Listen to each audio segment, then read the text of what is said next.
Olá, quero dar as boas-vindas a você que está aqui conosco e a você que está acompanhando essa gravação no YouTube. Hoje damos início a mais um Traduchat e o meu convidado é o Ivar Júnior. O Ivar é formado em propaganda e marketing com especialização em design gráfico, branding e identidade visual. Atuou como professor de idiomas durante 10 anos e atualmente dedica-se à tradução de textos nas áreas de localização de jogos, saúde e tradução editorial, com mais de 66 traduções publicadas até o momento. Ele é também palestrante, redator, criador de conteúdo e idealizador dos cursos para tradutores oferecidos pela RUP, além de ser pós-graduando em localização pelas faculdades Forte.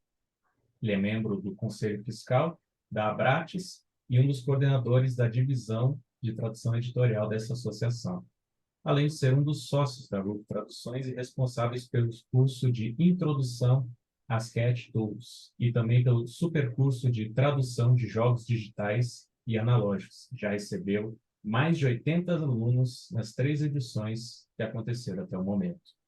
Seja bem-vindo, Ivar. Obrigado pela sua presença. Obrigado, Felipe. Obrigado pelo convite. Obrigado pela presença das pessoas que estão aqui com a gente também. E fiquei muito feliz com essa possibilidade de conversar um pouco, especialmente assim, nesse comecinho de feriado, né? Vamos bater um papo, trocar uma ideia, falar um pouquinho sobre tradução editorial e desvendar alguns mistérios aí da área, quem sabe. É isso aí, Ivar. Eu estava lendo aqui, né, na sua mini bio, né, que você tem mais de 66 livros publicados, né? Eu fiquei impressionado com o seu portfólio e parabenizo você por tudo isso. Mas antes da gente entrar no assunto da tradução literária, propriamente dita, eu queria que você contasse um pouquinho para a gente quem é você, como é que você começou a ser tradutor, enfim, conta um pouquinho de você para nós. Cara, então, como você falou aí na minha mini bio, eu não sou da área de letras, né? Não vim da área enfim, da área de onde muitos tradutores vêm. Eu comecei a entrar em contato com o uso da língua estrangeira, especialmente depois que eu me formei, porque estava meio complicado aqui no interior de São Paulo, pelo menos na época, lá no comecinho do século, estava meio complicado encontrar alguns clientes aqui que valorizassem a questão da imagem corporativa da empresa deles, o design gráfico. Era uma coisa muito, vamos dizer assim, você tinha gente que sabia mexer em programas gráficos e esse pessoal se intitulava designer, fazia alguns trabalhos e vendia isso a um preço muito baixo. E eu não conseguia fazer a mesma coisa, sabe? Eu não conseguia, assim, trabalhar nesse nível. Aí, precisando pagar uns boletos, como sempre, né, comecei a trabalhar com as aulas de inglês, que onde eu fiquei aí mais ou menos uns 10 anos. Nesse meio tempo, encontrei algumas pessoas que falavam bastante da área de tradução e disseram, cara, por que você não tenta? Eu acho que você tem um perfil, né? E eu falava assim, não sei, talvez, vamos ver. Né? Até que apareceu uma oportunidade de trabalhar numa empresa especializada em tradução que fazia versões para artigos acadêmicos, especialmente na área de enfermagem. Assim foi meu primeiro emprego formal na área de tradução. Não era bem uma agência no sentido como a gente de traduções, no sentido como a gente tem hoje em dia. Era uma empresa de traduções mesmo, eles tinham os clientes próprios deles e a gente fazia os trabalhos ali. Inclusive, eu lembro que eu ia até a empresa para fazer as traduções. Eu não, né, nem sempre, quase nunca fazia as coisas no home office como a gente está acostumado hoje. Então foi mais ou menos aí que começou. Depois, conversando com uma amiga também, ela trabalhava em uma editora aqui em Ribeirão Preto, editora Novo Conceito, e ela falou: Poxa, você está traduzindo, né? Você não quer fazer uns trabalhos lá para a nossa editora? E aí foram meus primeiros passos na tradução editorial mesmo. Eu comecei como parecerista, ou seja, eu recebia o material, fazia uma análise dele, o potencial daquela obra, se ela tinha potencial de mercado, se ela seria um bom produto, se ela precisaria de muitas adaptações ou não. Depois, passei para fazer algumas revisões, né? Então, trabalhar como revisor mesmo na cadeia de produção do livro. E depois que a editora viu que eu não perdia prazo, que eles gostavam do meu trabalho, eu pedi um teste para ser tradutor, eles passaram um teste, gostaram do meu teste também, e aí eu comecei a realmente atuar como tradutor de material editorial. E isso foi em final de 2008, começo de 2009, e fiz a minha primeira tradução, que foi publicada, e depois disso, as outras 65 publicadas e algumas que foram traduzidas e que não chegaram a ser publicadas por, assim, vários motivos aí. Nem sempre, quando a gente trabalha na tradução editorial, não é raro acontecer de um livro no qual a gente trabalha ser, ser cancelado no meio do projeto, antes dele chegar às livrarias. Às vezes o livro fica defasado, às vezes a editora pede os direitos do autor, né? Às vezes o timing não é o timing correto, às vezes a editora pede pede que o material seja traduzido para ser publicado dali a algum tempo, e esse algum tempo acaba não chegando. Mas o que dá para dizer, assim, mesmo esses livros que não foram publicados, todos eles fui pago. Então, não saí do prejuízo. Mas fica aquela coisa, poxa, eu queria esse aqui ou aquele ali, eu queria que tivesse sido publicado, né? Queria que tivesse chegado nas livrarias e chegado na mão das pessoas. Bacana, então. Deu para ver, então, que você, na verdade, não começou dentro da área literária. Você começou dentro de uma agência, aí recebeu o convite, e aí, nesse processo, você foi se descobrindo, né? Vendo que você tinha aptidão para isso, né? Pois é. E nessa época eu trabalhava com a empresa que fazia as traduções acadêmicas, fazia versão acadêmica, né? O nosso trabalho era verter aquele conteúdo. A gente tinha uma estagiária lá e ela fazia duas faculdades ao mesmo tempo. Ela fazia letras e psicologia. E aí um dia a gente conversou e ela falou, cara, meu, você está fazendo aqui tradução acadêmica, tudo, mas seu perfil não é bem esse, né? Seu perfil é mais voltado para entretenimento. Você não acha? Eu falei, cara, eu acho, né? Tanto que, assim, na parte de tradução, nos livros que eu traduzi, a maioria deles é da chamada literatura de entretenimento, né? E depois também, mais recentemente, passei a traduzir jogos de tabuleiro. Então, também mais um tipo de material voltado para o mercado de entretenimento dos leitores, dos usuários também. Venho me sentindo muito feliz nessa área. Eu acho interessante ouvir o seu relato, porque eu vejo que é uma coisa bem comum no círculo tradutório, né? Eu vou até falar pelo meu exemplo. Eu, por exemplo, quando comecei a trabalhar em freelancer, eu, no primeiro momento, comecei a pegar muitas traduções na área da saúde. Eu lembro que eu tinha, inclusive, começado com uma agência que eu conheci no Traduza, um dos primeiros traduzes que a Kátia Santana organizou. A Kátia, inclusive, que também participou do Traduchat, quem quiser conferir, tem o vídeo com a live que nós gravamos. E aí, depois de um tempo, eu fui percebendo que não era bem a minha área, que eu tinha mais aptidão para a área financeira, empresarial. E aí, hoje é o que eu mais faço. Mas, assim, não foi algo que surgiu assim do nada, né? Eu tive que passar por um processo de descobrir qual era a minha aptidão. E eu acho que isso é bem comum, né? E nada impede também que, em determinados momentos da sua carreira como tradutor, você se veja fazendo uma área que, no primeiro momento, você nem cogitava fazer, né? Então, é isso que eu acho interessante do seu relato, né? Como você colocou aí, agora você está também com localização de jogos de tabuleiro, né? Cara, eu concordo. Eu não pensei que viria trabalhar algum dia com tradução, e nem com tradução de literatura, nem com tradução de jogos. Mas é como você falou, a gente vai conhecendo a área, nós vamos conhecendo outros processos, e encontrando esses conteúdos com os quais a gente se identifica mais, com os quais a gente tem uma afinidade maior, né? Não quer dizer que hoje em dia eu não faça mais, por exemplo, traduções na área de saúde. Ainda tenho um ou dois clientes que entram em contato uma vez ou duas por ano também. E como são bons clientes, então dá para atender. Mas, assim, por exemplo, se você me perguntar, cara, você lembra de algum texto que você traduziu lá na época que você trabalhava com a área de saúde? Foi mais de um ano e meio que eu fiquei naquela empresa. Eu vou te falar, ó, especificamente não, tá? Não me lembro de, assim, dos textos que eu fazia, sei que eu fazia sobre várias áreas, Mas, assim, os textos específicos, eu vou te falar que não muito. E se você puder escolher, qual que eu vou traduzir, se tiverem duas traduções, uma é literária, outra é de saúde, se você puder escolher, você naturalmente hoje escolheria, né, a literária. Hoje em dia, eu diria que é a área que eu tenho mais prática, é uma área onde a tradução vai sair mais naturalmente. Mas, assim, se tiver que pegar uma tradução de saúde, também não tem problema, né? Dou uma respirada, analiso o texto, demora um pouquinho mais, porque os processos também tradutórios, os processos de pesquisa são diferentes, mas vamos que vamos, né? Dá para fazer.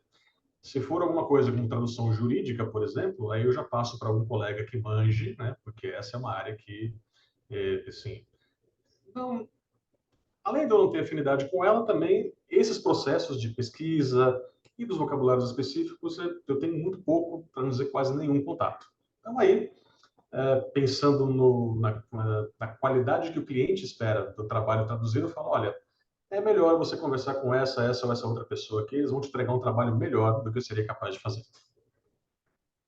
Eu acho que também é importante a gente ter isso em vista, né? Quais são nossos pontos fortes e quais são os nossos pontos fracos, né? Não dá para abraçar todo mundo. Eu acho que é muito Com importante toda a gente certeza. ter a consciência e até mesmo a sinceridade de dizer, não, determinado tipo de tradução eu não faço, eu prefiro que um colega faça, um colega que se dedique, um colega que tem aquilo como especialização, e não há nenhum demérito nisso, né?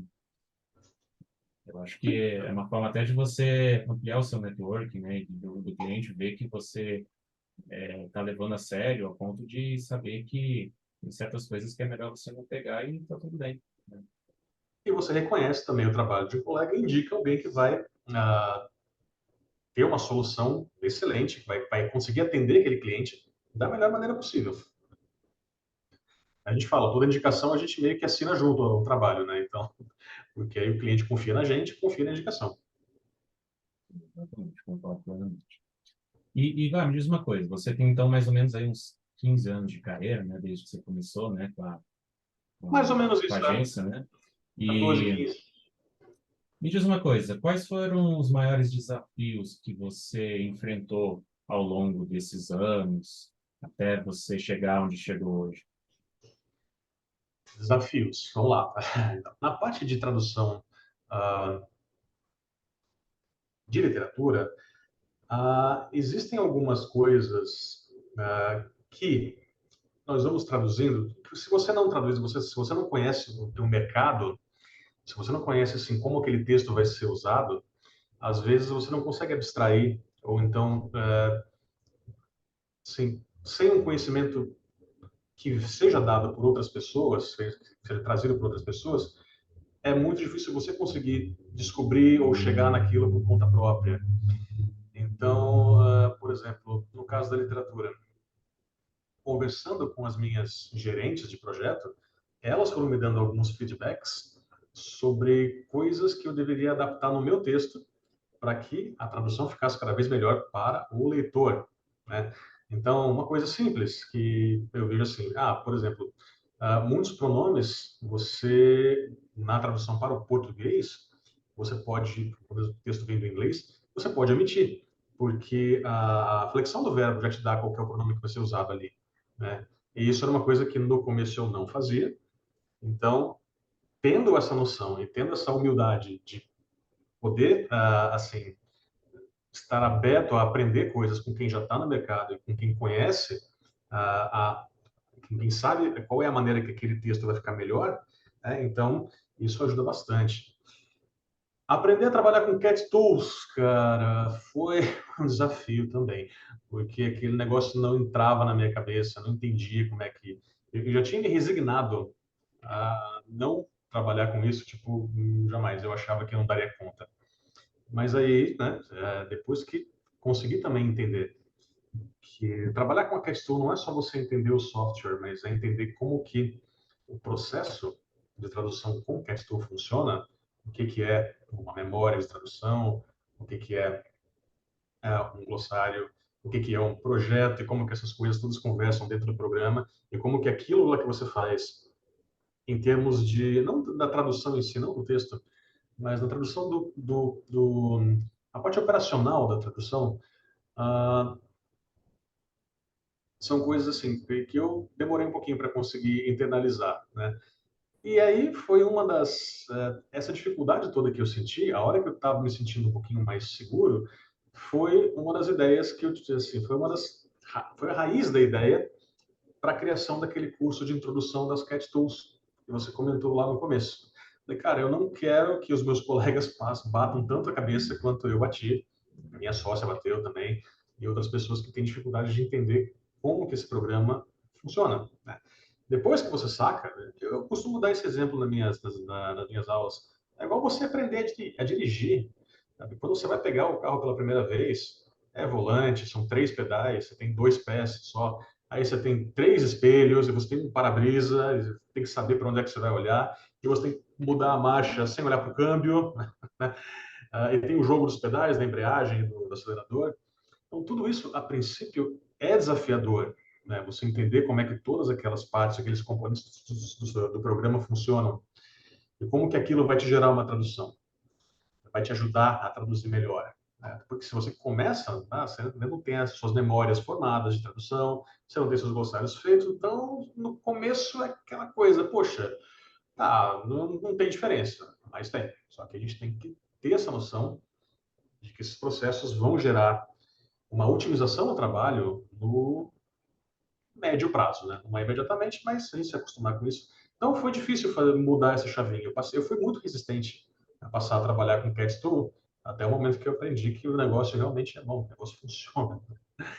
E na parte de localização, especialmente, um dos desafios mais eu vejo que muita gente passa por isso, né? Pessoas com quem eu converso, com alunos do curso, uma coisa muito difícil da gente conseguir assimilar é a liberdade que a gente tem de se afastar do texto original para poder privilegiar a experiência do usuário, a experiência do jogador, a experiência de quem vai lidar com aquele conteúdo localizado.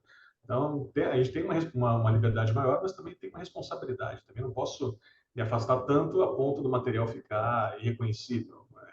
Então, ficar aquela coisa, você não somente adapta o texto, você adultera o texto a tal ponto de que você não tem mais uma identidade no produto original, né?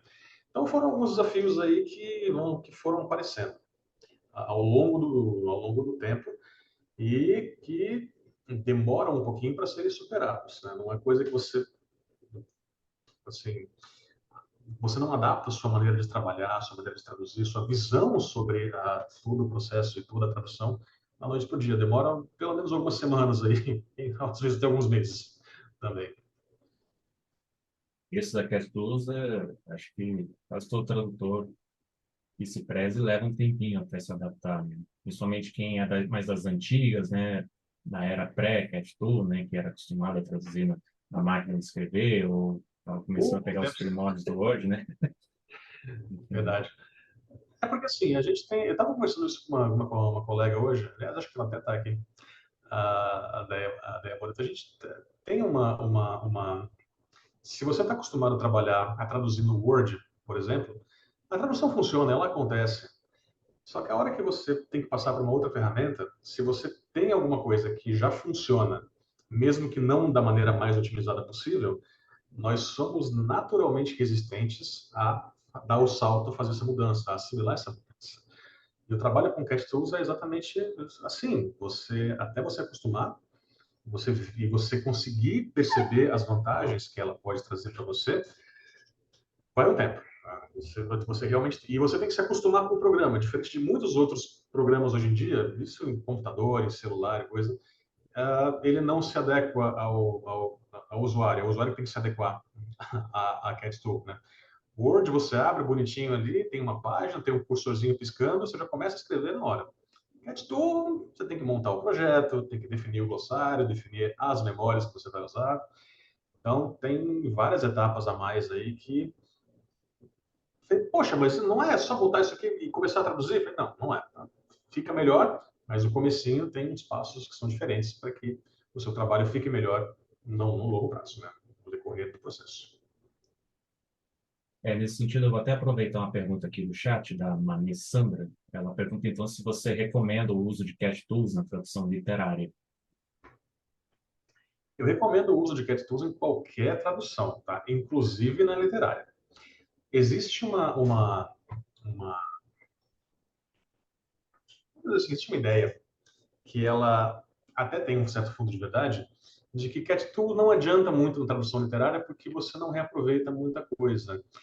De certa forma, você realmente não reaproveita tantas sentenças, tantos segmentos, quanto você consegue reaproveitar, por exemplo, em textos mais técnicos. Por outro lado, existem outras vantagens, como a questão dos glossários, onde você vai traduzir, por exemplo, uma série com muitos nomes de personagens, e os nomes dos personagens já são traduzidos, ou os locais onde eles andam são traduzidos também. Séries muito épicas, assim, tá? Séries muito longas, perdão, séries épicas muito longas, onde a linha editorial e a equipe editorial optou por fazer a tradução para o português dos nomes dos personagens, dos lugares. Se você tiver que guardar tudo aquilo na memória, na sua própria memória orgânica, se você tiver que ficar consultando um arquivo de Excel, uma folha impressa do seu lado, você acaba perdendo tempo. Um tempo que às vezes você não tem. A tradução literária, os projetos são longos, mas ao mesmo tempo você tem que se dedicar a eles quase em período integral, para que o negócio saia ali no prazo correto. Né? Até podemos falar de prazo daqui a pouco. Então acaba sendo o seguinte: outros aspectos outras funcionalidades das Cat Tools acabam nos ajudando, que não sejam exatamente aquela pela qual ela é mais conhecida, que é o reaproveitamento dos segmentos. Não tem o glossário, tem a questão de você poder, se você está trabalhando numa série de livros, você consegue fazer, ou se você vai fazer ela inteira sozinho, ou se você vai trabalhar junto com outros tradutores, você consegue reaproveitar o trabalho que você já fez, ou que os outros colegas já fizeram, por meio das pesquisas, né? Quem conhece Cat Tools, aquelas pesquisas de concordância, por exemplo. Então, assim, recomendo, tá? Sim, ela vai te ajudar? Sim, para muitas coisas, tá? Mas não para aquelas que a gente realmente costuma pensar nas Cat Tools no primeiro momento. Também as Cat Tools evitam uma coisa, que são aqueles saltos na tradução. Quando você faz tradução editorial, as pessoas, os editores, os assistentes editores, eles já esperam que o tradutor salte algum parágrafo, salte alguma frase, porque isso acontece. Tá? Se não acontecer demais no seu trabalho, eles não acham ruim, eles esperam. Agora, se começar a acontecer demais, né, alguma coisa errada aconteceu no processo. Com as Cat Tools você evita esses saltos. Tá? Já aconteceu uma vez, tá? Eu pulei o parágrafo inteiro em um livro.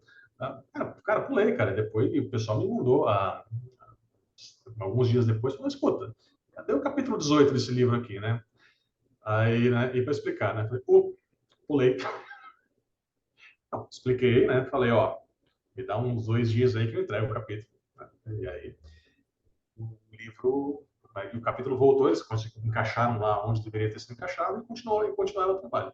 Mas foram 2 ou 3 dias nesse processo de produção do livro que não precisariam ter sido perdidos, né? Por conta desse meu tropeço. Né? Para mim, essa é uma das principais virtudes, vamos dizer assim, das cartas, que é a questão de você segmentar as sentenças, né? Eu acho que isso ajuda muito a evitar que você pule parágrafos, às vezes até capítulos, né? Igual você está relatando aí. Então, eu acho que só por isso já vale a pena, né? Mesmo que alguns falem, mas a Cat Tool ela engessa muito, porque você fica muito preso ao texto original, mas eu acho que tem como você adaptar, né? Você configurar para que você consiga, no caso da tradução literária, né, produzir um resultado melhor. Tem também no caso por exemplo, se você colocar o nome de pega uma série estrangeira qualquer, onde o nome do personagem seja muito estranho na hora de você digitar. Personagem com nome eslavo, por exemplo, aqueles nomes que não tem vogal nenhuma, que tem consoante acentuada, né? Então, e aí você imagina 10 ou 12 ou 20 personagens com as mesmas características, sabe? Um glossário te ajuda muito na CatTool, te ajuda muito na hora de você não errar esse tipo de digitação, né? Coisas que uma tradução feita no Word, por exemplo, a tradução sai no Word, né, numa boa, traduzir vários dos livros no Word, hoje em dia eu não faço mais isso, né? Mas, assim, evita que você tenha que ficar fazendo checagens, né, de todos esses nomes estranhos, ou nomes que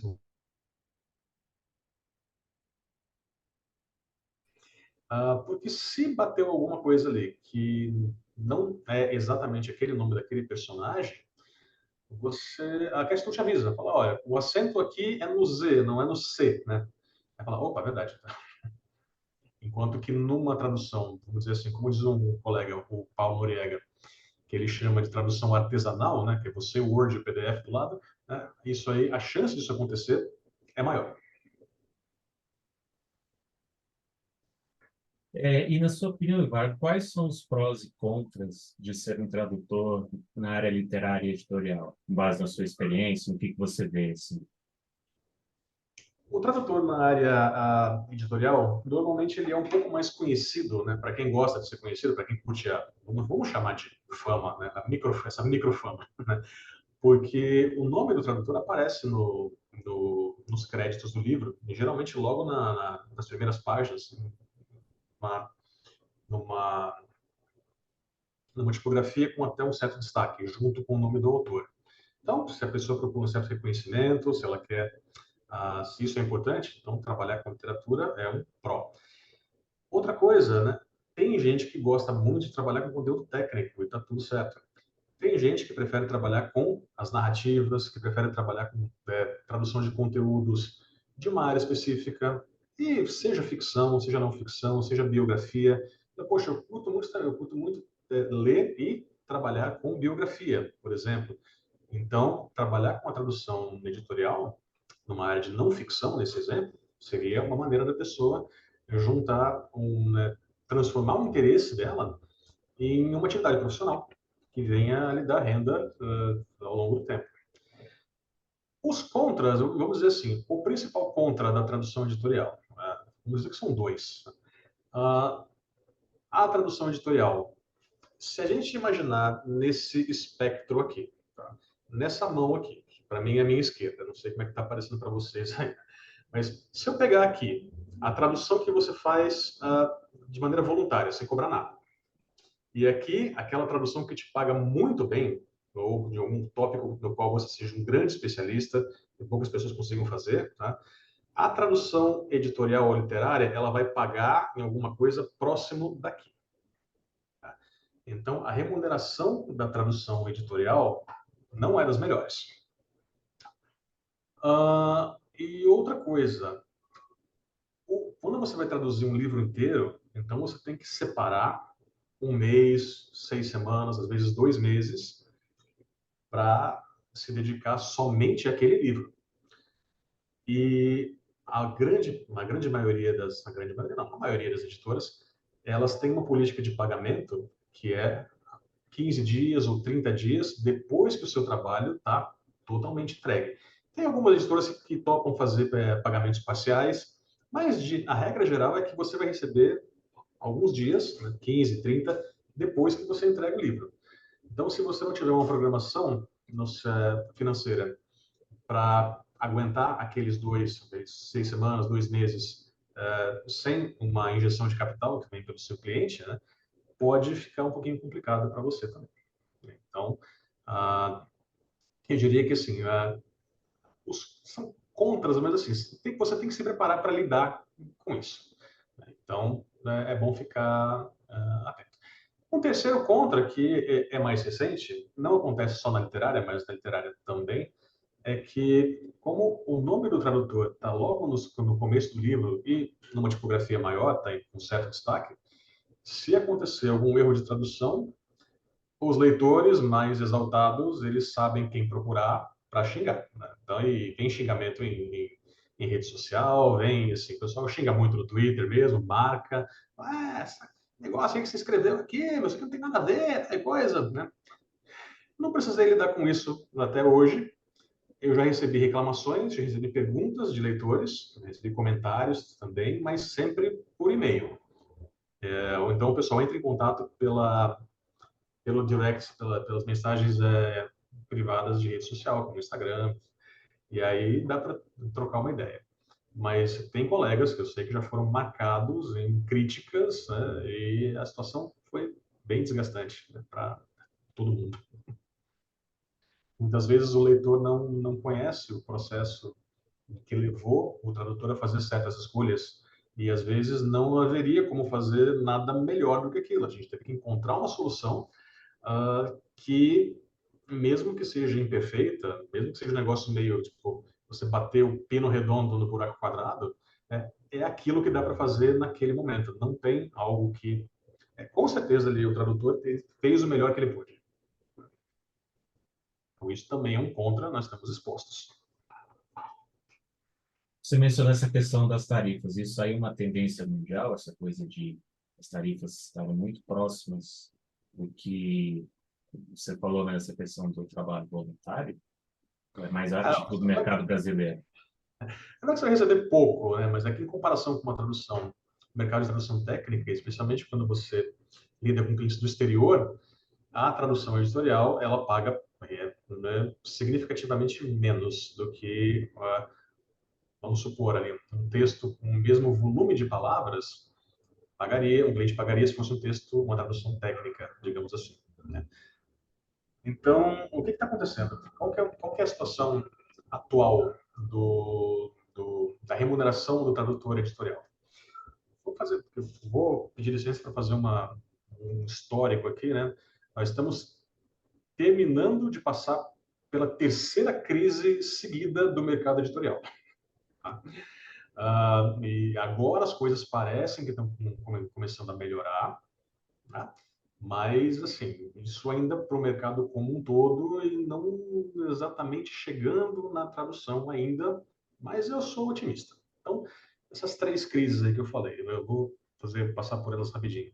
A primeira crise foi lá em 2014, logo no começo do segundo mandato da Dilma Rousseff, quando o governo cancelou um programa de abastecimento de bibliotecas públicas.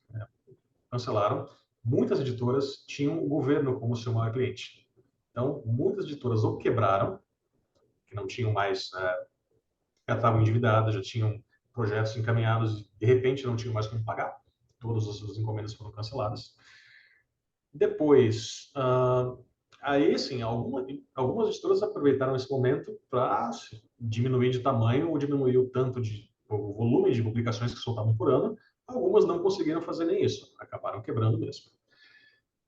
Pouco depois, em 2016, 2017, começou aquela outra crise dos grandes varejistas, especialmente Livraria Saraiva, FENAC e Livraria Cultura. Então, por diversas decisões erradas dessas empresas, elas tinham um estoque muito grande de muitas coisas que acabavam encalhando e não vendiam. Os livros que eles vendiam até que bem, mas essas empresas seguravam o dinheiro dos livros, que deveriam ser pagos às editoras, e usavam esse dinheiro para saldar outras dívidas. Então, essa foi a segunda crise. Muitas editoras não conseguiam receber o dinheiro que lhes era devido. Né? E a terceira crise foi a pandemia da Covid-19. Por conta dessas outras duas crises, as editoras chegaram descapitalizadas no comecinho da pandemia, que era o momento onde todo mundo estava naquele fica em casa, pô, vamos ficar em casa, não vamos sair, e eu preciso de coisas para fazer dentro de casa. Tá? Leitura seria uma, mas as editoras não tinham condições de imprimir material ou de investir em novas publicações, e elas não conseguiram aproveitar aquele momento. Então, perderam também muito do dinheiro que foi gasto no começo da pandemia, ele acabou indo para conteúdo eletrônico, tá? Jogos, por exemplo. Algumas editoras conseguiram investir nos e-books, mas, assim, de maneira geral, as editoras mais tradicionais, no papel, tudo, não conseguiram aproveitar esse momento. E aí foi a terceira crise, né? E tudo foi uma atrás da outra, não teve tempo das editoras se recuperarem disso aí.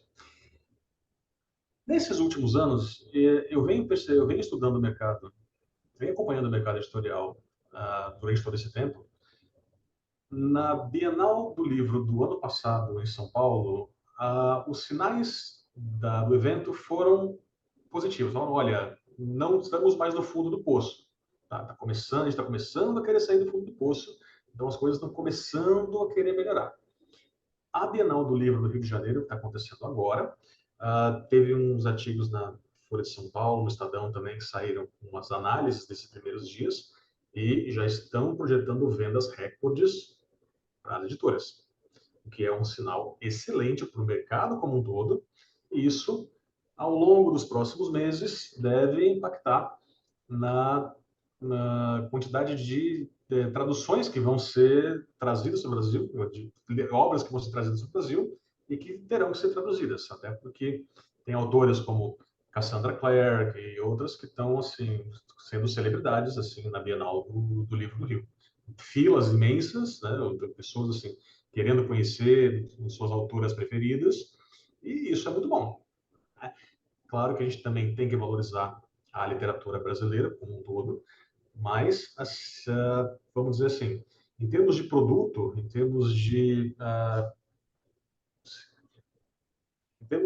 pensar no sucesso das editoras, que são os nossos clientes, então isso indica que mais traduções devem ser encomendadas, tá, nesses próximos meses aí, vamos dizer assim, até o primeiro semestre do ano que vem. Então, o mercado editorial está assim nessa fase de recuperação lenta, porém gradual. O que a gente não sabe ainda é se a remuneração do tradutor, agora fazendo a conexão lá com o começo da pergunta, se ela vai acompanhar também esse sucesso. Nós temos notícias de várias editoras que pagam muito pouco para o tradutor e que elas pagam pouco exatamente procurando tradutores que estão ali no começo de carreira, que acham que não devem cobrar muito pela sua tradução. Então, a gente fala assim, cara, fica atento, não venda o seu trabalho por pouco, né? Quer dizer, porque essas editoras só pagam pouco porque tem tradutor que aceita trabalhar por esses valores. Podemos até falar de alguns valores aqui também. Ah, o que a gente considera, por exemplo, o mínimo, tá, entre os grupos de tradutores de literatura, né? O mínimo aceitável. Bom, a partir de R$ 25 por lauda, né, é o considerado aceitável. Se a gente fizer o cálculo por palavra, né, a gente começa a achar, a gente senta e chora, porque a diferença para o pessoal da tradução técnica é grande, né? Mas assim, o que é uma lauda? De maneira geral, no mercado editorial, uma lauda são 2.100 caracteres, incluindo os espaços. Tá? Tem editoras que têm uma lauda um pouco maior, um pouco menor, mas a maioria delas segue essa métrica, que é a lauda, é a antiga lauda jornalística, né? São 30 linhas com mais ou menos 70, não dá para escrever, 70 toques, né, por linha de caracteres. Então, a gente fala, ó, cara, 25 é daí para frente. Então, tem editora que paga 24? Tem. Paga 20? Tem. Paga 15? Infelizmente tem.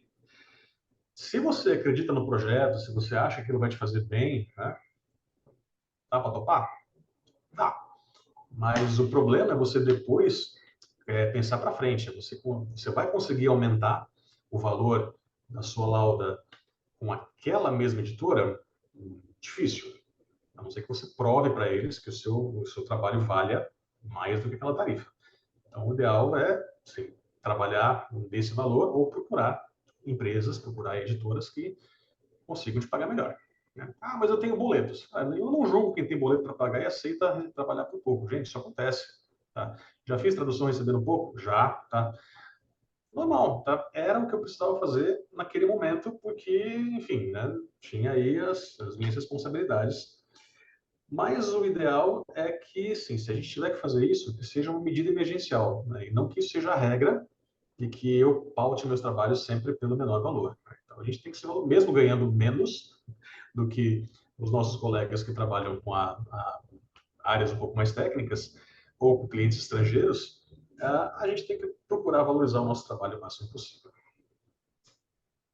E eu acho que a técnica da escadinha é importante, né? Para cada novo cliente que você seguir, você vai tentando uma progressão nas suas tarifas, e eu acredito que para a área literária e editorial tudo seja diferente, né?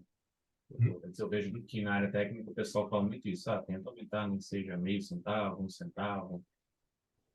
A literatura acho que também, né? Tentar aumentar um pouquinho a lauda, nem que seja R$ 2, R$ 3 a lauda, né? Sim, sim. Acho que isso é Sim. muito importante. E se você conseguir, isso vale para qualquer negociação, mas se você conseguir incluir argumentos sobre, poxa, eu ganho X, eu quero ganhar X mais 3, né? O que justifica eu ganhar X mais 3? Minhas traduções voltam com poucos erros. Tá? Eu cumpro prazos, e quando você é tradutor de literatura, isso é muito importante, porque você está lá no começo do processo ainda. Se você atrasar, então, alguém que está depois de você no processo, preparação, revisão, diagramação, alguém vai ter menos tempo para trabalhar também.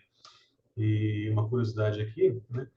Os, a perda de prazos, quando você está um pouco mais adiante no processo de produção do livro, ela pode ter consequências, assim, em termos de multas para a própria editora. Se a editora tem uma grande tiragem planejada para o livro, grande tiragem, assim, mais de 5 mil, mais de 10 mil exemplares, ela já reservou um dia numa gráfica, ou alguns dias numa gráfica, para que esses livros sejam impressos. Se o livro atrasar e não chegar naquele dia, normalmente existe uma multa contratual para a editora, porque a gráfica se preparou para receber aquele material, o livro não chegou no prazo e todo mundo da gráfica ficou lá olhando para as paredes, né? Então, e aí depois o seu livro vai ter que ser impresso ou a toque de caixa, eles vão ter que fazer hora extra para imprimir esse livro em alguns dias, ou a própria editora, a própria gráfica vai ter que empurrar outros livros mais para frente para poder encaixar o livro que chegou com atraso também ali, né? Um outro problema que acontece em termos de atraso, e é por isso que assim, cumprir prazos, especialmente no começo da carreira, no começo da cadeia do livro é tão importante, é que quando você fala de livraria física, aquelas pilhas de livros que ficam expostas ali, quanto mais próximas elas estão da entrada ou dos corredores, por questão de aquele espaço é pago. A editora compra aquele espaço na estante para colocar o livro. Se o seu livro não chegou ali no dia que você comprou, né, geralmente é pago porque esses contratos são quinzenais, vai ficar ou um espaço vazio ali, ou então vai ter o livro do seu concorrente no lugar que você pagou. Então, é assim, são coisas que talvez a gente não tenha muita noção, quem está no processo da tradução, mas são coisas que impactam bastante na produção de todo o produto livro, vamos dizer assim, não só do texto, mas do livro como produto mesmo. Aproveitando essa questão da produção, é muito comum ver nos grupos, né, o pessoal misturar a tradução literária com tradução editorial. Queria que você faça um pouquinho da diferença entre esses dois termos, né? Ela é muito sutil, né? Cara, tradução editorial, tradução literária, você pode levar como sinônimos? Você até pode. Tá? Se a conversa não for muito aprofundada, dá para dizer que as duas elas podem ser sinônimos. Só que a tradução editorial, ela tem algumas outras características que deixam ela um pouco maior do que a tradução literária. Então, a tradução literária, vamos dizer que ela está contida dentro da tradução editorial. Por exemplo, quando você vai falar de tradução editorial, além dos livros, você vai falar de textos que passam por um processo editorial. Então, eles passam por um editor, por uma curadoria, eles podem ser vendidos, serão publicados, né? Então, por ali. Então, você pode incluir também na tradução editorial os textos jornalísticos, tá? Até aquele tópico que eu falei lá no começo, né, os artigos acadêmicos que eu fazia tradução, eles podem ser considerados um tipo de tradução editorial, né, porque eles eram publicados em revistas especializadas, passavam na mão de revisores, revisores de conteúdo, de editores, para serem publicados em uma revista que era consumida por um público bem específico, né? Então, assim, grosso modo, podem ser sinônimos, tá? Podem. Mas tem algumas diferenças ali, alguns pormenores ali que tornam a tradução editorial, o termo de tradução editorial um pouco mais abrangente do que a tradução literária. E também tem a coisa de você pensar na sua tradução como produto, aquilo vai ter que ser consumido. Então, é um livro que vai ser vendido para pessoas, é uma revista que vai ser vendida para as pessoas, é um texto jornalístico que vai aparecer num portal que gratuito ou um portal com acesso pago também. Aquele texto vai ser consumido por pessoas e então ele tem que estar adequado, não só fiel ao texto original, mas ele tem que estar adequado ao público que vai consumi-lo também. Então tem essas coisinhas aí que são esses pormenores, que são as diferenças. Aproveitando aqui uma pergunta da Sandra, o que você aconselharia para alguém que deseja entrar no mercado editorial ou começar a trabalhar com traduções editoriais e literárias? E precisa enviar e-mail para as editoras, tem que ter o contato. O que você aconselha nesse sentido? Se você estiver no Rio de Janeiro, nesse momento que a gente está fazendo a gravação, eu aconselho que você dê um pulo na Bienal do Livro, faça contato com as editoras que estão lá, porque tem vários clientes em potencial, todos reunidos no mesmo lugar. Mandar e-mail para a editora é uma das soluções menos eficazes, porque quem lida com os tradutores é especificamente o departamento editorial da empresa. Então, o ideal, e editora, muitas vezes é um tipo de empresa meio arcaica, os caras trabalham com papel, com impressão, com coisa física. Então, cara, eu tenho clientes, tenho editoras que eles gostam, inclusive na hora de a gente assinar o contrato, eles pedem para que o contrato tenha firma reconhecida, que vá no cartório, aquela coisa, aí manda pelo correio. Tá? Enfim, processos mais antiquados. Tá errado? Não, a filosofia da empresa é essa, ou você quer trabalhar com a gente desse jeito, ou você não trabalha. Tá? Mas uma das maneiras que eu recomendo para você fazer contato com a editora é por telefone. Você liga para a editora e se identifica como tradutor, para a pessoa que atender, fala, meu nome é eu sou tradutor, trabalho com tal e tal área, eu gostaria de conversar com alguém do departamento editorial. E aí, se tudo der certo, se o recepcionista que te atender, né, for uma pessoa legal, se ele for uma pessoa cara, se ele gostar do jeito que você abordou ele vai te passar para conversar com alguém do departamento editorial, e pode ser um editor, pode ser um assistente editorial ou auxiliar editorial. E essas são as pessoas que resolvem, essas são as pessoas que decidem a contratação, que enviam testes para possíveis tradutores.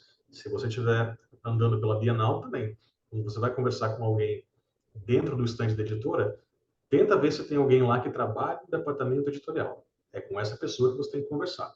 Essa pessoa sabe o que você faz, essa pessoa vai conseguir te direcionar da maneira correta.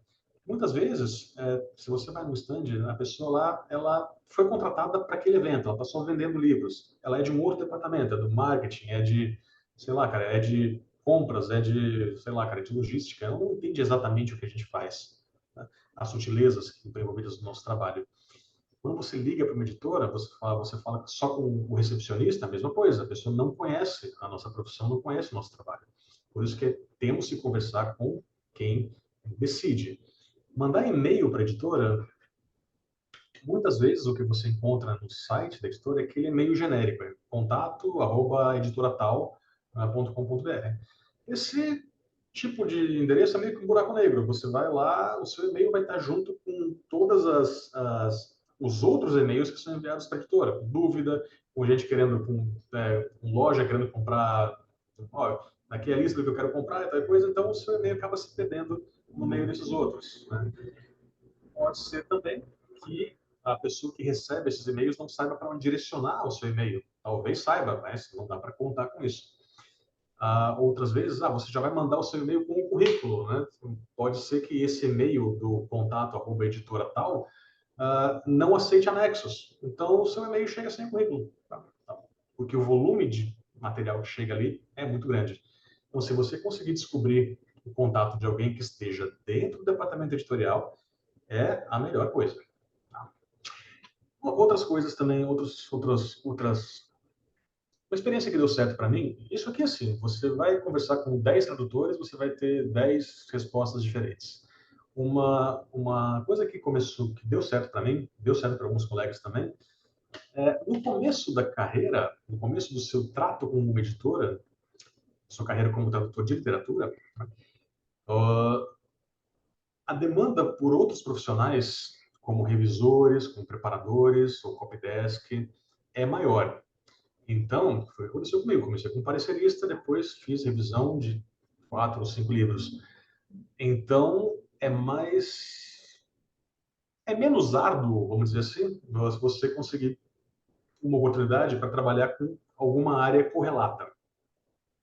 Depois que você mostrar que você trabalha bem, que você não perde prazo, de que assim que o seu trabalho é legal, depois que você desenvolver uma relação com esse cliente, fica mais fácil você falar, poxa, ó, legal, eu já fiz uma revisão, eu fiz algumas revisões aqui para vocês, eu gostaria de fazer um teste, eu gostaria de uma oportunidade para de mostrar meu trabalho como tradutor também. Né? Tem esse espaço? Se a empresa já te conhece, é mais fácil eles conseguirem você já tem essa confiança em você, né? Ela já tem a possibilidade de você conseguir essa abertura é maior. Tá? Como eu falei, o processo de produção do livro ele é longo e ele tem várias etapas que têm prazos muito bem definidos. Então, especialmente a relação entre a editora e o tradutor é uma relação de muita confiança, né? Pô, eu vou passar esse trabalho aqui para tal pessoa. É uma pessoa que realmente cumpre prazo, que eu sei que o texto dela vai chegar e vai chegar em condições de ser passado por uma preparação, por uma revisão, que não vai dar muito trabalho, que não vou ter tantas questões para perguntar para esse tradutor depois. Se a pessoa já tiver essa confiança em você, como revisor, como preparador, como parecerista, então você já passou por essas etapas e você já conquistou a confiança, né? Mas essas outras vagas também são maneiras legítimas e não tão difíceis de você conseguir entrar no mercado no mercado editorial como um todo e posteriormente como tradutor. Outra coisa que ajuda, mas assim aí você já tem que ter uma certa experiência na área. A pessoa fala, poxa, posso enviar currículo? Posso? Cara, pode. Se você tiver um portfólio, só botei um livro em cima. é melhor, tá? Se você tiver livros também, sim, né? É melhor você chegar com mostras do seu trabalho. O portfólio costuma ter um peso maior do que um currículo numa seleção de tradutores. Se você estiver começando, se você tiver só o seu currículo, aposta nele, faça o currículo bonitinho e tenta entrar em contato direto com quem decide. O Luan ele pergunta aqui no chat, Ivar, em se tratando da Bienal, sabe dizer como abordar o vendedor no stand para o contato com o departamento editorial? É simples, cara. Você chega, cumprimenta a pessoa, né? Se identifica, ó, eu sou tradutor. Eu queria conversar com alguém do departamento editorial. Ou então, tem alguém do departamento editorial aqui no stand? Muitas vezes vai ter alguém. Se não tiver, eles falam a hora que a pessoa volta ou assim, essa pessoa, o pessoal do editorial vem só em tal dia. Eles vão conseguir te informar isso aí. Né? O que você pode tentar fazer, se não tiver ninguém do editorial ali, ou se não tiver ninguém que consiga conversar com você no momento, é tentar com as pessoas que estiverem mais ali próximas do caixa, né? Porque para trabalhar com dinheiro não é com um cara terceirizado, geralmente é algum contato, algum funcionário mesmo da editora, tentar conseguir o contato de alguém ou o nome de uma pessoa que trabalha no departamento editorial. Fala assim, poxa, não tem ninguém no editorial aqui, mas olha, liga na editora, conversa com, sei lá, Marcelo, conversa com Sandra, conversa com não sei quem, tá? E geralmente depois que a Bienal terminar, tá? Porque aí, nesse momento, todo mundo está vivendo só para o evento. Espera o evento terminar, o pessoal descansar um pouquinho a cabeça e você entra em contato. Se você conseguir falar com alguém, não esqueça de, além de entregar o seu cartão, de pegar o cartão da pessoa, porque é ali que estão os dados que você vai precisar para entrar em contato com ela.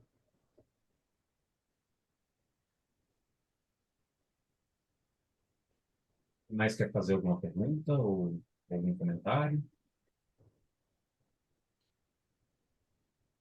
Podem abrir os microfones se quiser.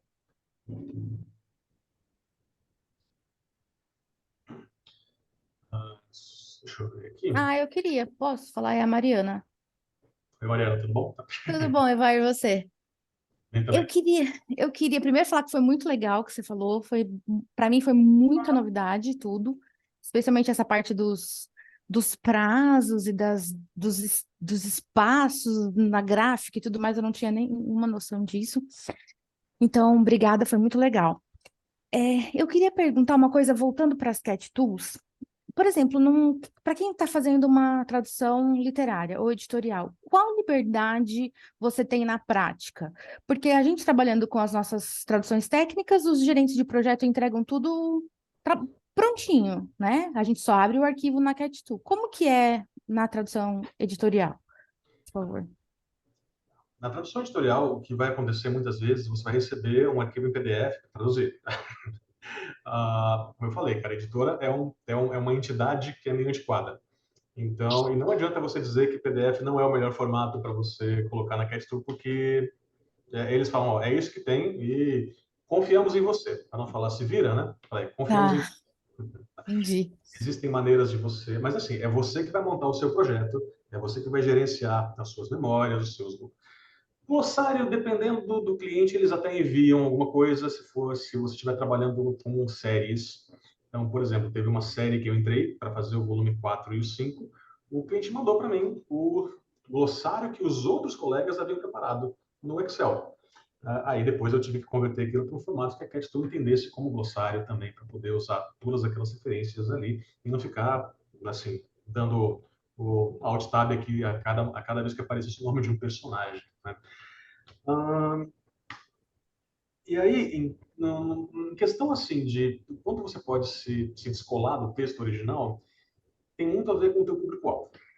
Se você está trabalhando com adolescentes, por exemplo, literatura para jovens, a linguagem tem que estar mais aproximada deles. Você pode colocar algumas contrações, você pode colocar gírias, dependendo, assim, com aquela, assim, assim, vamos com calma, né? Dá para colocar, dá, mas vamos com calma, né? Não dá para também encher de gíria o texto.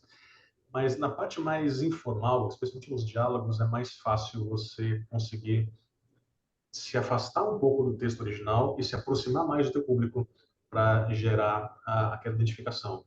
Então, por exemplo, quando os personagens contam uma piada que em português não faria sentido, porque são piadas com trocadilhos e tudo, você tem toda a liberdade para trocar a piada, trocar o trocadilho, né, trazer um trocadilho que funcione em português.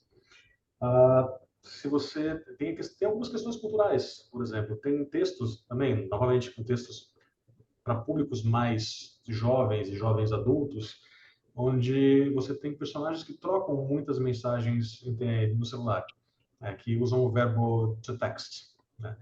A, a nossa cultura aqui no Brasil foi que as mensagens do celular, os SMS, sempre foram muito caros, então a gente não tem isso, né? Então você pode falar, né? Mandei um WhatsApp, mandei no grupo do WhatsApp, você pode colocar esses contextos dentro do livro, porque novamente você tem que fazer com que o produto livro seja agradável ao consumidor, leitor. Então essa relação produto e consumidor tem que estar muito presente na nossa cabeça durante todo esse processo tradutório. Você não vai adulterar o texto, mas também você tem essa liberdade para deixar ele um pouco mais suave e digerível de acordo com o teu público-alvo. Claro que se você vai fazer uma tradução de assim, estudos ou ensaios aí, sim, aí é mais confortável, não tem muito o que adaptar, né? Mas tem que fazer essa análise sempre de para quem é esse produto, para quem que isso aqui se destina. E você consegue. Tá? Espero ter conseguido responder. Sem baço, botou sem baço. Obrigada. Não sei o que eu falo, sem baço, né? Felipe, pode falar. Você perguntou. Oi, a Déia não quer falar? Ela estava falando ali. Eu acho que a ideia foi algum ruído de fundo. Como você estava com a mão levantada, eu comecei a falar uma Ah, coisa tá. assim. Qualquer coisa depois eu libero para ela. Tá certo. Desculpa, Deia, É, se for o caso, viu? Mas o Felipe levantou a mão antes. seguinte, quanto ao portfólio, né? Eu não tenho muita experiência em tradução literária. Eu traduzi um livro de contos Uhum. e um grande orgulho meu foi ter traduzido um livro de poemas, uma atividade bem Difícil, hein? Bem difícil, mas assim, apaixonante, sério mesmo. Muito legal, muito legal. Eu falo que eu não tenho o menor talento para traduzir poesia, cara. Assim, parece uma, eu já me descabelo, sabe? Não, eu gostei bastante, tal. Inclusive rendeu elogios da autora, né, da Luana Laubesque. E ambos os trabalhos foram via cliente final, não foram via editora. Eles que me procuraram. De resto, são traduções técnicas e tal. O portfólio das traduções técnicas, ele conta como experiência para tradução literária, porque eu vejo como um universo muito diferente. É um universo, inclusive, que eu gostaria muito de entrar, estou tentando, né, mas é muito difícil. Até você falou para telefonar, eu fiquei até surpreso, falei, pô, telefonar, vai ficar telefonando, mas enfim, se é isso que se é assim. Eu vou pedir para você repetir sua pergunta, cara, porque a hora que você estava fazendo, estava concluindo, a minha internet deu uma caída aqui. Por favor. Ah, tá, perdão. Eu vejo a tradução literária como muito diferente da tradução técnica. Eu estou tentando entrar como tradutor literário faz uns 5 anos aí, né? Eu pago as contas com as outras atividades, né?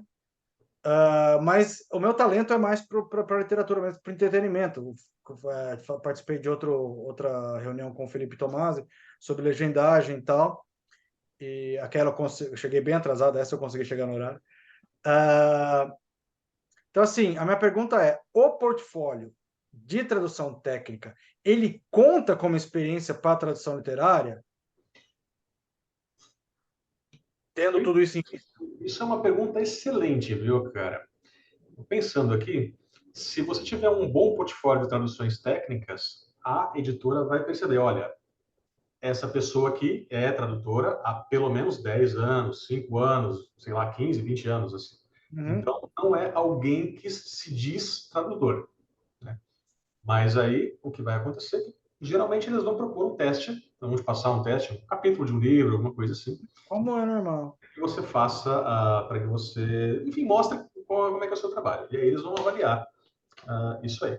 Então, eu diria que, assim, sim, isso ajuda a mostrar a sua credibilidade como tradutor, né? Talvez não especializado na área de literatura, na área editorial, mas fala, poxa, que beleza, essa pessoa aqui não é um aventureiro, dá para começar alguns passos à frente, vamos dizer assim. Beleza, muito obrigado. Emendando na pergunta do meu xará, você acha que, por exemplo, experiência como professor também poderia ser interessante? Porque eu vejo muitos professores que às vezes trabalham com literatura, ou tem até uma linha de pesquisa nessa área. Eu digo isso porque eu passei pela UNB e eu via muitos professores que intercalavam esse papel, né, de pesquisadores na área de literatura e tradução literária. Você acha que no caso das editoras também pode ser válida essa experiência? Sim, desde que o perfil da editora que você tá, com a qual você está tentando trabalhar tenha a ver com o tipo de literatura que você pesquisava. Tá? Então, por exemplo, se você vai estudar, legal, fazer pesquisa sobre a literatura portuguesa do século XVIII, por exemplo. Assim, e você vai tentar um trabalho com a editora que publica assim, romances, né? Ou então assim, literatura para jovens adultos. Legal, cara, tem experiência com literatura, né? Mas não é aquela experiência de mercado, experiência com exatamente o tipo de material que eles publicam. Então, isso dá um peso, é legal constar sempre, para você novamente mostrar que você não está, você não é o cara que pô, lavou prato em Miami um mês e se acha tradutor porque entende um pouco de inglês, né? Então, isso tem peso no seu currículo, sim, mas é preciso ver se essa experiência vai contribuir para a questão dos produtos que aquela editora tenta vender, né?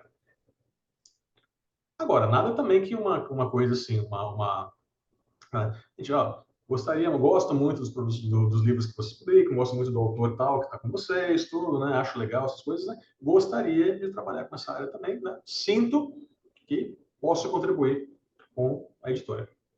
Então, colocar essa sua vontade de trabalhar com a editora, com esse material, também no seu e-mail ou naquela sua carta de apresentação, naquela cover letter. Perdão. Alguém mais tem alguma pergunta? Sobre portfólio, só complementando o que o Felipe perguntou aqui, né? Eu sou muito fã de portfólios, né?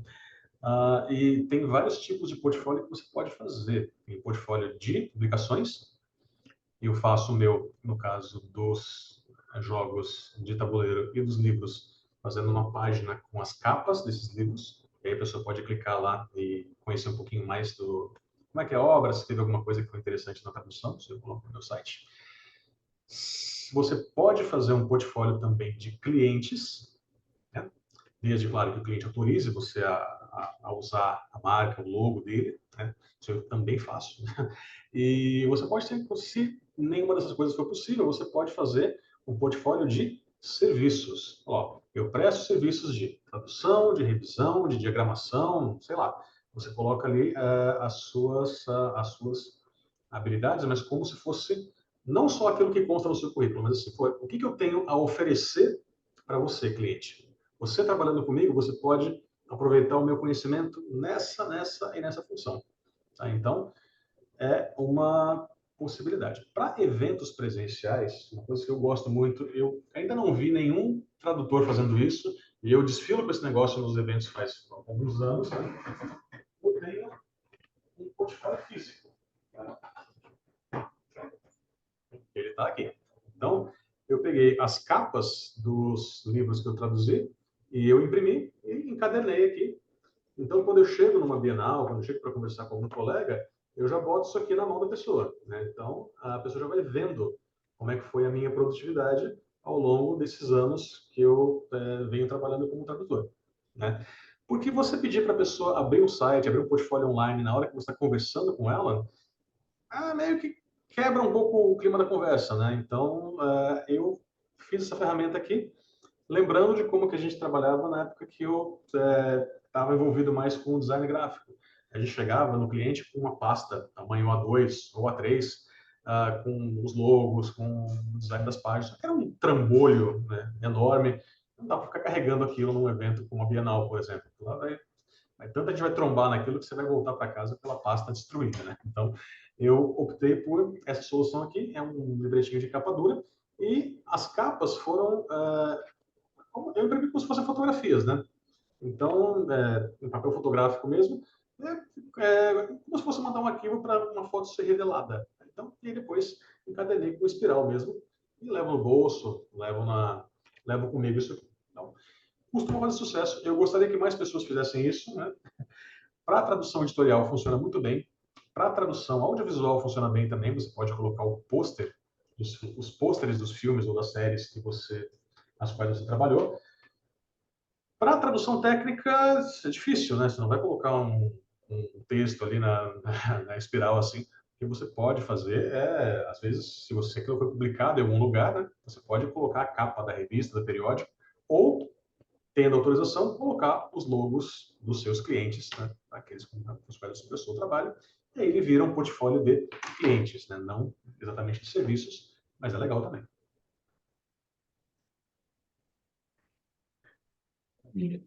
Bom, como estamos já chegando no final da nossa live, vamos falar um pouquinho sobre o seu portfólio. Eu estava vendo aqui novamente, né? E até aproveitar o comentário aqui do Felipe, ele ficou impressionado que você traduziu a bio do Brian Wilson, né? Brian Wilson. Pode até falar, Felipe, se quiser. Eu sou fã do Brian Wilson. Legal, cara. O negócio deles. Eu curto muito Beach Boys e a carreira solo dele também. Acho. Eu conhecia mais ele na época dos Beach Boys, né? Tanto que quando veio a oferta, eu falei, nossa, deixa eu fazer isso aqui, porque vai ser uma oportunidade de eu conhecer um pouco mais sobre essa figura, né? E, cara, tem momentos que são trágicos, né? E aí você vê que a pessoa sofreu pra caramba. E é uma coisa legal das biografias modernas. Não é só uma sequência de fatos ou o que a pessoa fez. Você tem entrevistas, você tem embora sejam fatos ali, muitas vezes eles vêm numa linguagem de narrativa. Você sente que está acompanhando a pessoa naqueles eventos pelos quais ela passou, né? Então, é um gênero que eu não sabia o quanto eu gostava até começar a trabalhar com eles. Tem uma curiosidade dessas suas traduções. Qual que Parabéns. foi a mais desafiadora? Qual que você teve mais prazer? Eu imagino que prazer você tem tido por todas, né? Mas assim, qual que te deu mais satisfação? Conta um pouquinho aí pra gente. Cara, tradução desafiadora foi uma das primeiras biografias que eu fiz também, que eu achei que estava ótima, depois eu vi que não estava, assim, porque assim, eu podia ter pesquisado mais algumas coisas, e foi a biografia do Bernie Ecclestone, o cara o ex-gerente da Fórmula 1, né? Tem uma parte ali do mercado financeiro de Londres, mais ou menos no meio do livro da Inglaterra, parte de bolsa de valores, alguns processos que ele sofreu, que hoje em dia eu olho para aquilo e falo, cara, eu devia ter pesquisado mais, né? Mas, assim, foi desafiador porque foi o primeiro livro grande de não ficção com o qual eu trabalhei. Então, foi uma mudança de estilo de texto também, né? Outras séries que foram desafiadoras foram essas onde eu entrei quando eu não fiz a série inteira, onde eu tive que entrar no meio da série, pegar um vocabulário, um glossário, ou vários acontecimentos que já tinham sido feitos, nem sempre você tem acesso aos livros anteriores, ou se você tem acesso, você nem sempre tem tempo para ler todos os livros anteriores. Mas uma dessas que foi desafiador também foi um livro chamado Lendário.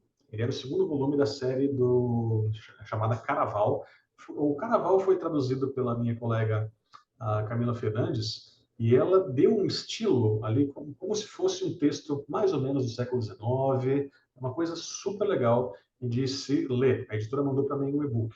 Se eu não tivesse lido aquilo, eu ia continuar fazendo a tradução, né, com um outro estilo que não teria nada a ver com o estilo do primeiro volume, não teria não causaria a mesma sensação nos leitores. E eles iriam ou estranhar ou, na pior das hipóteses, reclamar também, né? Então, foi um desafio conseguir escrever com o estilo dessa colega, né? Mas deu certo.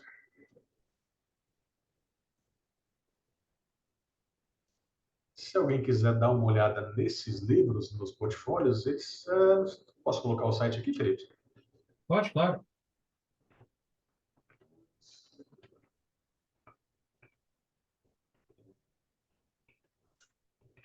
Eu vou também falar aqui para quem estiver acompanhando a gravação, é ivar.net.br. Isso. Esse aí você vai para o meu site. Tá meio jogado as traças, né? Mas o portfólio, né? Você colocar evar.net.br/portfólio, você chega no portfólio, que é a parte que eu costumo atualizar com mais frequência desse site. No começo do ano também, eu tive também a minha primeira experiência com tradução de quadrinhos. E foi diferente, cara. Foi diferente porque o volume de texto ele é menor. Mas muitas vezes você tem que ficar atento também a duas coisas: os elementos gráficos que estão ali no quadrinho, porque alguma coisa pode ajudar na descrição, pode ajudar na própria tradução, e muitas vezes o texto em português ele tende a ficar maior do que o texto em inglês. Então você tem que tomar muito cuidado para não fazer algo que seja tão grande a ponto de estourar o balão, né? O balão de fala, ou então aquelas legendinhas de canto. Então foi assim, foi interessante, foi um desafio legal também. Em termos de livro, assim, vamos dizer assim, que eu mais gostei em termos de história, também um livro chamado Ruínas do Tempo, da editora Verus.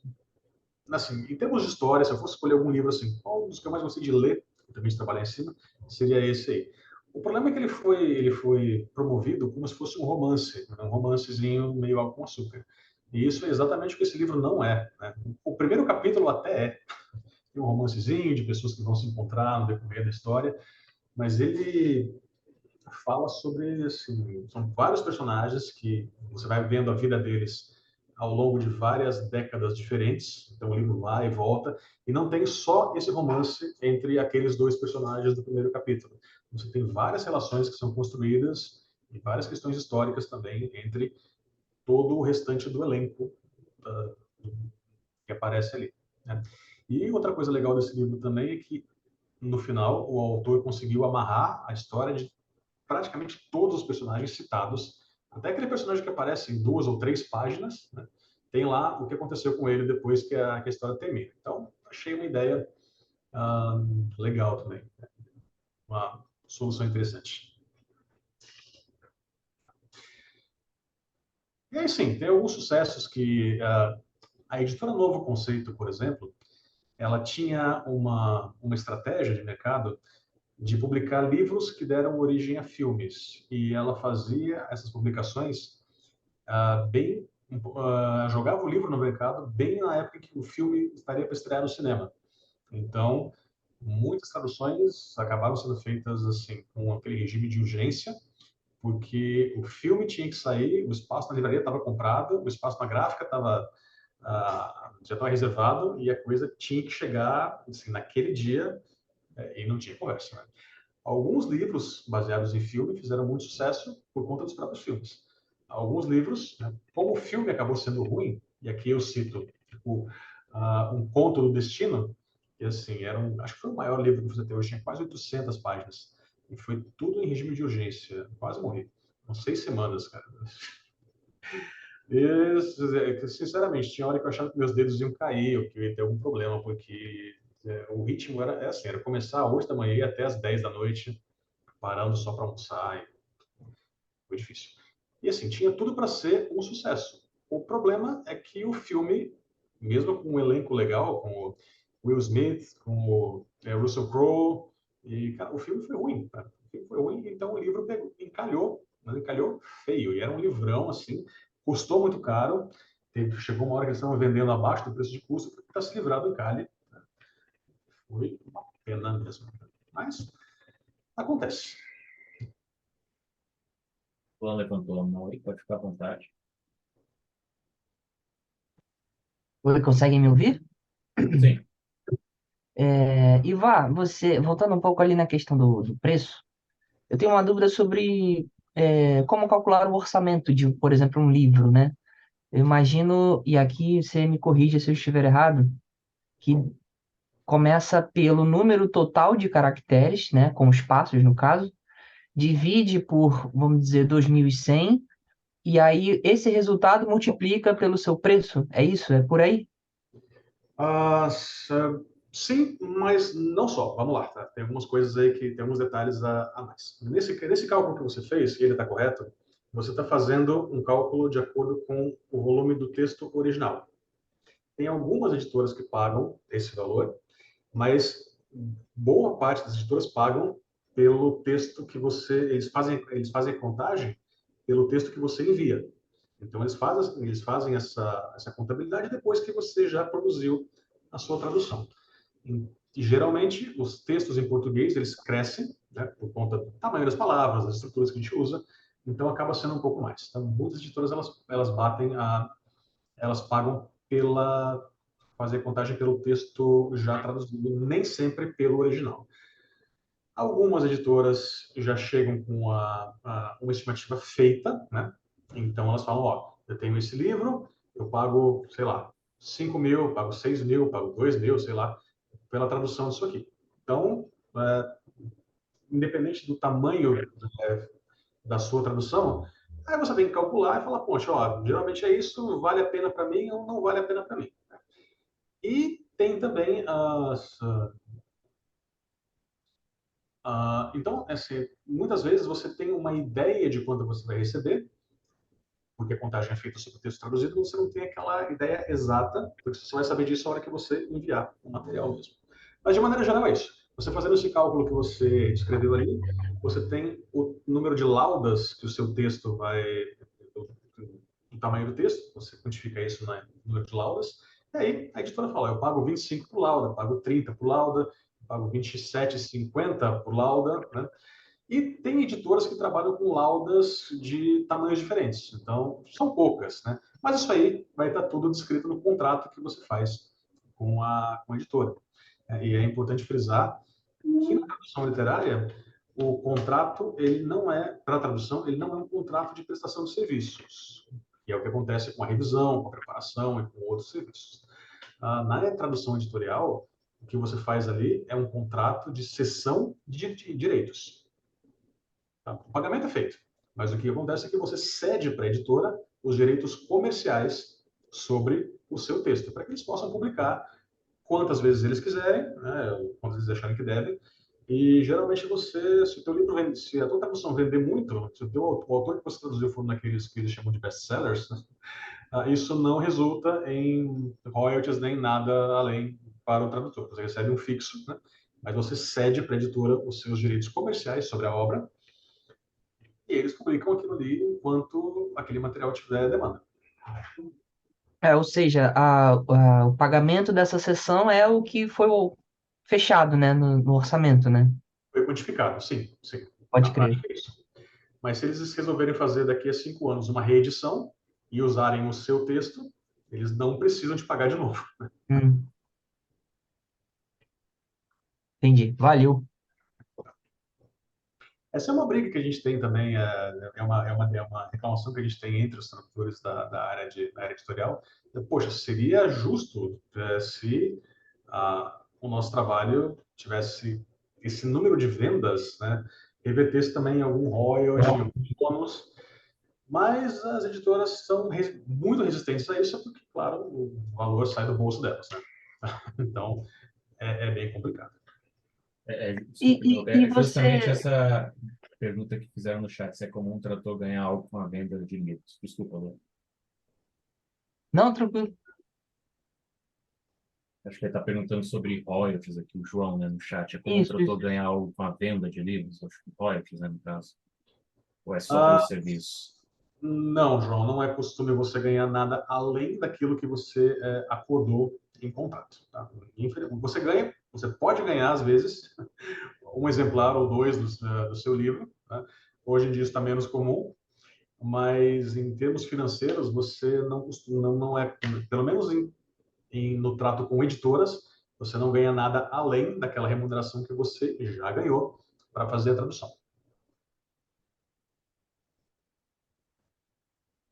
Você ia perguntar, Lu?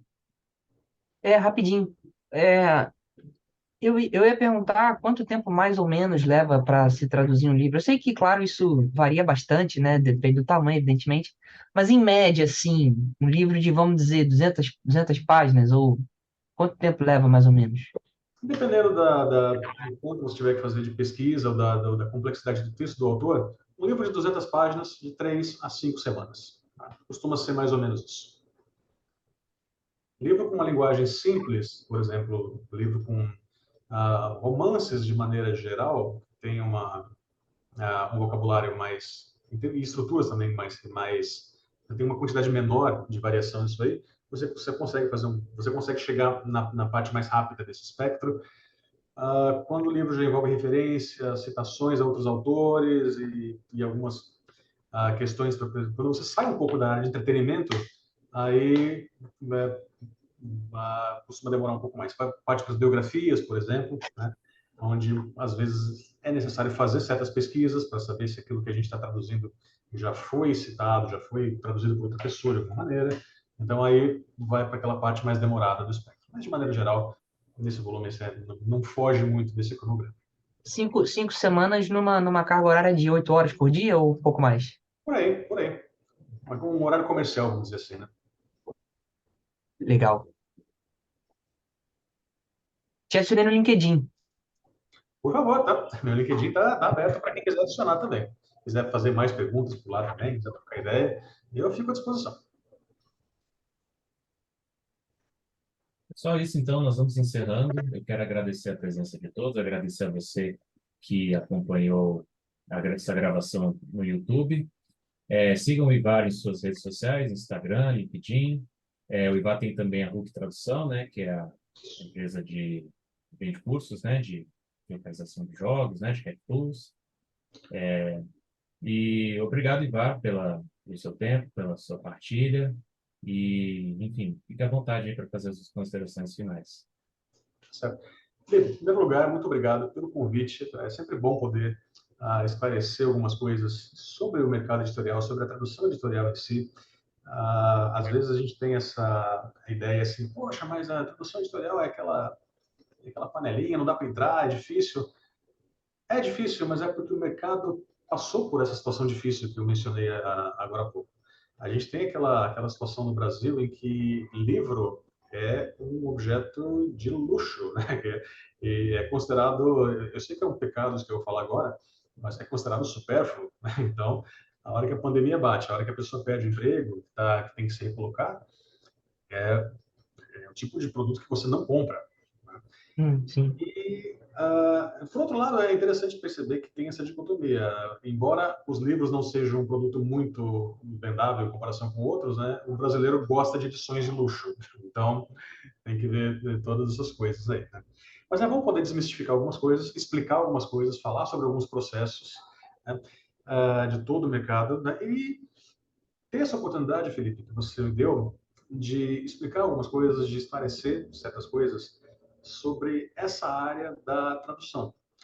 Então, o que eu falo para quem estiver pensando em entrar nessa área, gente, espaço tem, só que a demanda ela está voltando a crescer e vai demorar um pouquinho até a demanda ficar, vamos dizer assim, legal, eu consigo por um período de 2, 3 meses trabalhar como editora? Não, difícil, tá? Mas não desista, tá? É assim, é você mandar 100, fazer 100, 200 contatos para um responder, dois responderem, mas é legal você ir fazendo isso ao longo do tempo. Felipe, pessoal que está na live até agora, pessoal que está vendo a gravação, obrigado pela atenção, tá? Obrigado por estarem aqui nessa véspera de feriado, tá? A gente já podia estar num happy hour, mas estaria muito feliz num happy hour presencial com todo mundo aqui, tá?